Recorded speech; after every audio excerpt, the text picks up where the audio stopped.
Pesalome ya 42. Go tlhologelelwa Modimo.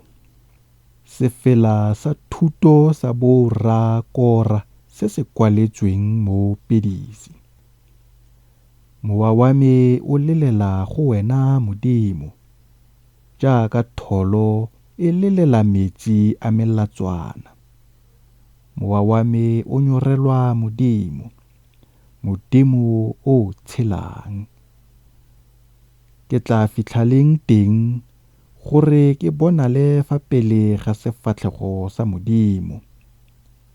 Dikeledi tsa me ke dijo tsa me bosigo le motshegare. Ka ba tlhola ba nthaya ba re, Modimo wa gago o kae? Dilo tse ke tla nna ke di gopola. Ke tsholola mowa wa me mo teng ga me. Jaaka ke ne ke tle ke ye le bontsi jwa batho, ke ba gogela kwa ntlong ya Modimo ka lentswe la tuduetso le la tebogo, lesomo le le itumelelang moletlo. O begetseng wena mowa wa me, o huduegelang mo teng ga me. Solofela mo Modimong, gonne ke tla ba ke o lebogela thuso ya sefatlhego sa ona. Modimo wa me, mowa wa me o begile mo teng ga me. Ke gona ka moo ke go gopolang, ke le mo lefatsheng la Joretane le mo dithabeng tsa Heremone le Misare.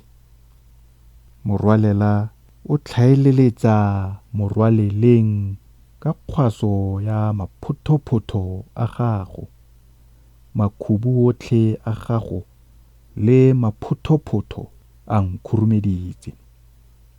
Mme Morena o nthomela boutlwelo botlhoko jwa gagwe motshegare. Ke na le sefela sa gagwe bosigo, e bong thapelo go Modimo wa bophelo jwa me. Ke rata go botsa Modimo lefika la me ke re, o ntebaletseng? Ke ka ntlha ya eng fa ke tsamaya ke hutsafetse ka go bogisiwa ke mmaba? Tshotlo ya baganetsi ba me e ntlhaba jaaka lerumo mo marapong. Fa ba tlhola ba nthaya ba re, Modimo wa gago o kae?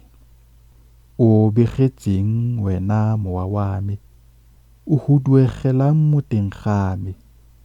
Solofela mo Modimong, gonne ke tla ba ke o leboga ka e le wona thuso ya sefatlhego sa me le Modimo wa me.